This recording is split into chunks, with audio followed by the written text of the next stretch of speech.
Hello friends, welcome to a 24 knowledge official YouTube channel. आज के इस वीडियो में हम बात करेंगे SBI state bank of India की न्यू रिक्रूटमेंट नोटिफिकेशन के फॉर्म फिलअप के बारे में। तो फ्रेंड्स, यहाँ पर जो वैकेंसी इनवाइट की गई है एसबीआई द्वारा वो है आपके SCO post specialist cadre officer post के लिए, जो कि फ्रेंड्स आप अप्लाई कर सकते हैं ऑनलाइन 23/6/2020 से 13/7/2020 तक। और इसके जो एप्लीकेशन फॉर्म है, एलिजिबिलिटी क्राइटेरिया है, सिलेक्शन प्रोसेस है, सभी आपको मिल जाएगी वीडियो डिस्क्रिप्शन में jobrasta.com के लिंक पर। और वहां पर जाकर आप लेटेस्ट जॉब रिक्रूटमेंट की जो भी नोटिफिकेशन आती है वो आप चेक कर सकते हैं। बात करते हैं इसके अप्लाई ऑनलाइन प्रोसेस के लिए, कैसे आप इसमें आवेदन करेंगे 326 पदों के लिए। तो यहाँ पर फ्रेंड्स इसका जो अप्लाई ऑनलाइन का लिंक है वो आपको डिस्क्रिप्शन में मिल जाएगा। यहाँ पर बात करते हैं सबसे पहले कि आपको रजिस्ट्रेशन करना होगा। रजिस्ट्रेशन करने के बाद ही आप लॉगिन कर सकते हैं। और यहाँ पर फ्रेंड्स आपको जो डिटेल्स दी गई हैं वो आप यहाँ चेक कर पाएंगे। इसके बाद फ्रेंड्स आपको यहाँ पर एक ऑप्शन मिलता है क्लिक फॉर न्यू रजिस्ट्रेशन का। आप इस पर क्लिक करेंगे और आपके सामने जो आपका रजिस्ट्रेशन फॉर्म है ये आपका ओपन हो जाएगा और बेसिक जानकारी आपको यहाँ फिल करनी होगी, जिसमें फ्रेंड्स सबसे पहले आपको एंटर करना है आपका नाम। तो आपका जो भी फर्स्ट नेम है वो आप यहाँ एंटर कर सकते हैं। आपका मिडिल या लास्ट नेम आपके पास है, आप दे सकते हैं, नहीं तो इनको ब्लैंक भी छोड़ सकते हैं। फर्स्ट नेम यहाँ मैंडेटरी रहेगा। और जैसे जैसे आप यहाँ पर अपने नाम की एंट्री करेंगे पूरा नाम आपको यहाँ इस सेक्शन में देखने को मिल जाता है। इसके बाद आपको यहाँ पर एंटर करना है अपना मदर नेम। इसके बाद यहाँ पर मोबाइल नंबर आपको डालना है 2 बार, जो कि आपको कंफर्म करना होगा। तो आपका 10 डिजिट का जो भी मोबाइल नंबर है वो आप यहाँ फिल कर सकते हैं। और इसके बाद नीचे है आपकी मेल आईडी ऑप्शन। तो आपकी जो भी active and valid mail ID है वो आप यहाँ फिल करेंगे। और ये ध्यान रखिएगा मेल आईडी और मोबाइल नंबर बिल्कुल सही सही आपको एंटर करने हैं। मैं अभी सैंपल के तौर पर यहाँ पर एंटर कर रहा हूँ, आपको बिल्कुल सही सही एंटर करना होगा। इसके बाद जो ये आपको ये सिक्योरिटी कोड दिया गया है, ये सिक्योरिटी कोड आपको एंटर करना है और इसके बाद यहाँ से इसको रजिस्टर कर लेना है। रजिस्ट्रेशन प्रोसेस कंप्लीट होने के बाद फ्रेंड्स आपका जो नेक्स्ट स्टेप है ये आपका ओपन हो जाएगा। सबसे पहले आपको यहाँ सेलेक्ट करना है आप किस पोस्ट के लिए आवेदन करना चाहते हैं, एजुकेटिव या फिर सीनियर एजुकेटिव पोस्ट के लिए। आप इसको सेलेक्ट करेंगे और यहाँ पर आपकी फ्रेंड्स रिलेटेड पोस्ट से जो जानकारी है या एलिजिबिलिटी कंडीशंस है वो आपको यहाँ मिल जाएगी। आप इसे चेक कर सकते हैं। उसके बाद आप यहाँ से इसको कंटिन्यू करेंगे। आपको यहाँ ग्रेड सेलेक्ट करना है। उसके बाद आपकी कैटेगरी जनरल है या फिर आपकी ओबीसी है, एससी या एसटी है, वो आप यहाँ सेलेक्ट कर सकते हैं। और इनमें फीस जिसमें भी आपकी जितनी लगेगी वो आपको यहाँ देखने को मिल जाती है।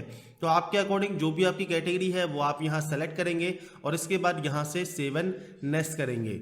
7 नेक्स्ट करने के बाद फ्रेंड्स डिटेल सेक्शन आपका ओपन हो जाएगा। आपको यहाँ सबसे पहले सेलेक्ट करना है आप पीएच कैंडिडेट हैं या नहीं है। यदि हैं तो यस कीजिए। टाइप ऑफ डिसेबिलिटी आपको सेलेक्ट करनी है। आपका यहाँ पर परसेंटेज ऑफ डिसेबिलिटी आपको बतानी होगी, जो भी आपको यहाँ पर आपकी है, आपके पास सर्टिफिकेट होना चाहिए और वो आप यहाँ पर डिटेल मेंशन करेंगे, नहीं तो आप इसमें नो कर सकते हैं। आपका रिलीजन कौन सा है वो आप यहाँ सेलेक्ट करेंगे। इसके बाद नेक्स्ट ऑप्शन है रिलीजियस माइनॉरिटी कम्युनिटी का। यदि आप इसमें आते हैं तो यस कर सकते हैं, मतलब जैन, सिख, बौद्ध, पारसी, मुसलमान, अगर आप इन कैटेगरी में आते हैं तो यस कीजिए, अदर कैंडिडेट नो करेंगे। इसके बाद है डेट ऑफ बर्थ सेक्शन। तो आपकी जो भी डेट ऑफ बर्थ है तो डेट, मंथ एंड ईयर आप यहाँ से सेलेक्ट कर सकते हैं। और ये सेलेक्ट करने के बाद आपका जो जेंडर ऑप्शन है वो आपका ओपन होगा, जिसमें आपका जो भी जेंडर है मेल फीमेल वो आप सेलेक्ट कर सकते हैं। मैरिटल स्टेटस आपका मैरिड है, अनमैरिड है, विडो है, डिवोर्सी है, जो भी है वो आप सेलेक्ट यहाँ कर पाएंगे।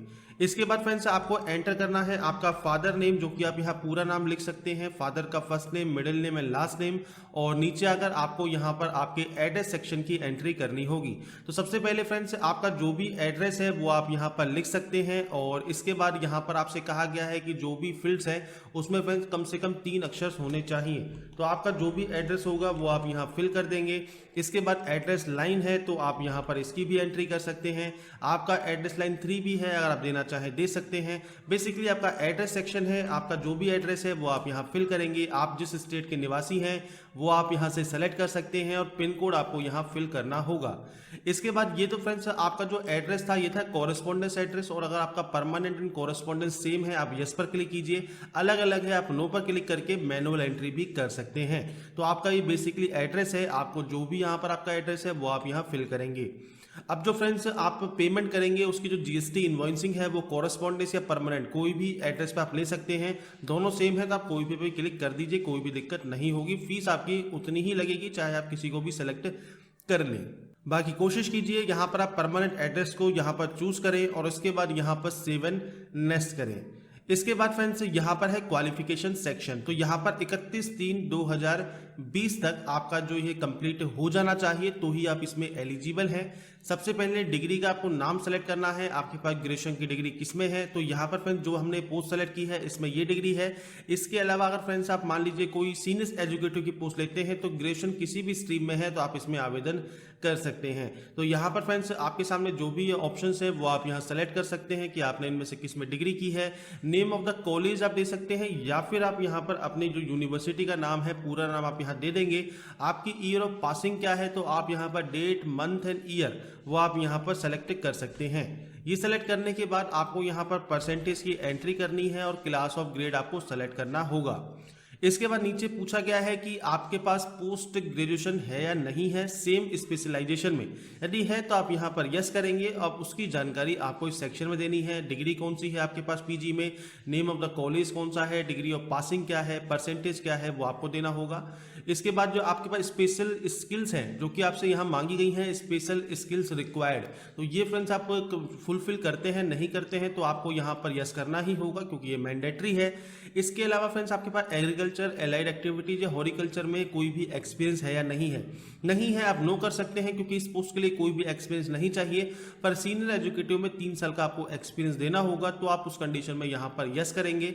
और इसके बाद आपसे यहाँ पूछा जाएगा प्रेजेंटली वर्किंग का। यदि आप प्रेजेंटली में वर्किंग नहीं करते हैं नो कर दीजिए, अगर करते हैं तो यस कर देंगे। और यस करने के बाद सबसे पहले आपको एम्प्लॉयर का नाम देना है, मतलब उस ऑर्गेनाइजेशन का जहां आप काम करते थे, आपकी डेजिग्नेशन देनी है, किस पोस्ट पर आप काम करते थे, कब से कब तक आपने काम किया है, नेचर ऑफ ड्यूटीज आपकी क्या थी, मल्टीपल कंपनीज में आपने काम किया है आप ऐड एम्प्लॉयर 2 करेंगे और उसके बाद अपनी मल्टीपल कंपनीज की भी सेम डिटेल आपको एंटर करनी होगी।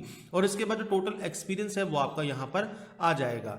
इसके बाद आपको लैंग्वेज बतानी है कि आप कौन कौन सी लैंग्वेज जानते हैं, तो आपको इंग्लिश, हिंदी या फिर अदर कोई लैंग्वेज है आपके पास जानकारी है, नॉलेज है पढ़ने लिखने बोलने की, वो आप रीड, राइट एंड स्पीक यहाँ से कर सकते हैं। तो ये फ्रेंड्स यहाँ पर सेलेक्ट करने के बाद नीचे आपको पूछा जाएगा कि आपको जो ये भर्ती है उसकी जानकारी कहाँ से मिली, तो आप यहाँ पर कोई भी ऑप्शन बता सकते हैं। और उसके बाद फ्रेंड्स जॉब पोर्टल का नाम आप naukri.com या imjob.com बता सकते हैं। सोशल मीडिया में करते हैं तो सोशल मीडिया में से आपको ऑप्शन सेलेक्ट करने हैं। न्यूज़पेपर करते हैं तो न्यूज़पेपर सेलेक्ट कर सकते हैं। आपके अकॉर्डिंग जहां से भी आपको ये पता लगा है वहां से आप इसको बता सकते हैं। इसके बाद फ्रेंड्स यहाँ पर है एग्जिटिंग सीटीसी जो कि आपको बतानी होगी। अगर आप एम्प्लॉय हैं, नहीं है आप इसको ब्लैंक छोड़ सकते हैं और इसके बाद यहाँ से इसको सेव एंड नेक्स्ट कर सकते हैं। इसके बाद फ्रेंड्स यहाँ पर है आपका अपलोड सेक्शन। तो ये फ्रेंड्स आपके documents and photo and sign upload का है। तो सबसे पहले यहाँ पर फोटो आपको अपलोड करनी है।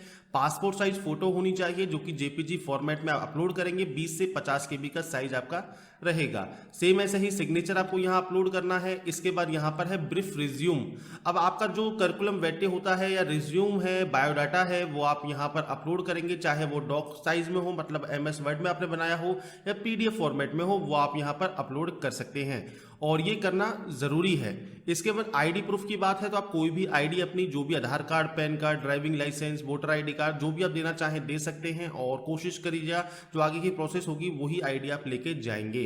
Proof of date of birth आपको अपलोड करना होगा जिसमें आप 10 की मार्कशीट अपलोड कर सकते हैं। इसके बाद आपके एजुकेशनल क्वालिफिकेशन की मार्कशीट आपको अपलोड करनी है। आपका एक्सपीरियंस सर्टिफिकेट आपको अपलोड करना है अगर आपने एक्सपीरियंस शो किया है तो। इसके बाद है प्रिफर्ड क्वालिफिकेशन। तो यहाँ पर फ्रेंड्स अगर आपने PG या कोई डिग्री की है तो आप उसकी भी यहाँ पर अपलोड कर सकते हैं। ऐसे ही फ्रेंड्स अगर आप मल्टीपल अगर आपके पास है तो आप यहाँ मल्टीपल भी अप्लाई कर पाएंगे। अगर आपके पास मान लीजिए आपने काम किया है, एक्सपीरियंस है, आपको जो सैलरी मिलती है तो आपके पास फॉर्म नंबर 16 या IT रिटर्न या पे स्लिप है, आप उसको अपलोड कर सकते हैं। और इसके अलावा भी अगर आप कोई डॉक्यूमेंट शो करना चाहते हैं तो वो भी आप कर सकते हैं। बस यहाँ पर ये ध्यान रखिएगा जहाँ पर भी आपको रेड स्टार लगा मिला है वो आपको अपलोड करना नेसेसरी है, इंपॉर्टेंट है। अगर आप ये अपलोड नहीं करेंगे तो आप आगे प्रोसेस नहीं कर पाएंगे, इसलिए रेड स्टार वाले ऑप्शन को जरूर फिल कीजिएगा। बाकी आप करना चाहें तो करिए, नहीं करना चाहें छोड़ दीजिए। तो ये अपलोड करने के बाद फ्रेंड्स आपको इनका जो प्रीव्यू है वो आपको देखने को मिल जाएगा। तो जैसा फ्रेंड्स आप यहाँ देख रहे होंगे, आपके सामने जो ये फोटो साइन जो भी डॉक्यूमेंट्स हैं वो आपको यहाँ अपलोड हो चुके हैं। आप यहाँ पर अपलोडेड फाइल पर क्लिक करके चेक भी कर सकते हैं कि ये अपलोड हुआ है या फिर नहीं हुआ है। इसके बाद फ्रेंड्स आप नीचे आएंगे और नीचे आने के बाद आपको यहाँ पर नेक्स्ट का ऑप्शन मिलता है। आप इस ऑप्शन पर क्लिक करेंगे अगर आपके डॉक्यूमेंट सही से अपलोड हो चुके हैं तो। इसके बाद फ्रेंड जो नेक्स्ट ऑप्शन है ये है आपके एप्लीकेशन प्रीव्यू का। तो आपको यहाँ पर सबसे पहले आपका जो भी एप्लीकेशन फॉर्म है जिसमें आपने बेसिक डिटेल, आपकी क्वालिफिकेशन डिटेल्स, आपकी पर्सनल डिटेल्स, साथ में डॉक्यूमेंट्स अपलोड, जो भी आपने यहाँ स्टेप कंप्लीट किए हैं उनकी जानकारी आपको इस सेक्शन में मिलेगी। आपको सबसे पहले कंफर्म करना है कि ये फोटो जो है वो आप ही की है और कोई गलत फोटो आपने अपलोड नहीं की है। और ऐसे ही फ्रेंड्स आप नीचे की तरफ आएंगे जहां पर फ्रेंड्स आपको डिक्लेयर करना होगा कि ये जो सिग्नेचर है ये भी बिल्कुल सही है और आप यहां से इसको एग्री भी कर सकते हैं। और एग्री करने के बाद आप इसको यहां से फाइनल सबमिट कर सकते हैं। फाइनल सबमिट उसी कंडीशन में कीजिएगा अगर आपको लगता है कि सभी डिटेल सही है, कोई भी गलती किसी भी सेक्शन में आपने नहीं की है। और अगर सभी डिटेल सही है उस कंडीशन में आप इसको फाइनल सबमिट कर सकते हैं और आगे की जो प्रोसेस है उसमें पार्ट ले सकते हैं। फाइनल सबमिट पर क्लिक करने के बाद फ्रेंड्स आपसे यहाँ पर कहेगा कि अगर आप सबमिट इसको कर देते हैं तो आप कोई भी चेंज इस एप्लीकेशन फॉर्म में नहीं कर पाएंगे। तो ध्यान से यहाँ पर इसको आपको सबमिट करना होगा। सबमिट करने के बाद आपका पेमेंट गेटवे ओपन हो जाता है। आप क्लिक करेंगे इस पे नाउ वाले सेक्शन पर और जिनकी फीस यहाँ नहीं लगती है उनको कोई भी पेमेंट करने की आवश्यकता नहीं है। वो सीधे ही इसको सबमिट करने के बाद इसका जो प्रिंट है वो निकाल कर अपने पास रख पाएंगे। तो यहाँ पर फ्रेंड्स जो पेमेंट गेटवे है ये आपका ओपन हो जाता है और आप debit card, net banking, credit card, किसी भी बैंक का आप यूज करते हो उसका कार्ड नंबर डिटेल्स आप यहाँ फिल करेंगे। पे नाउ पर क्लिक करेंगे और आपकी जो भी एप्लीकेशन फॉर्म है उसको आप कंप्लीट कर लेंगे। ये कंप्लीट करना जरूरी है। अगर आप पेमेंट नहीं करते हैं तो फ्रेंड्स आप इसमें जो आगे की प्रोसेस है उसमें भाग नहीं ले पाएंगे। और पेमेंट अगर आप बाद में भी करना चाहें तो आप बाद में भी कर सकते हैं। सिंपली आपको लॉगिन करना होगा और लॉगिन करने के बाद आपका जो स्टेप है ये आपका ओपन हो जाएगा। तो फ्रेंड्स यहाँ पर मैंने आपको सभी डिटेल बता दी है SBI के SCO post online form fill up के बारे में, कैसे आप इसका फॉर्म फिल कर सकते हैं, कैसे इसमें अप्लाई कर सकते हैं। अगर आपको वीडियो पसंद आया है तो लाइक, सब्सक्राइब एंड शेयर जरूर कीजिएगा और बाकी की जानकारी के लिए देखते रहिए A24 knowledge and alas. Thanks for watching.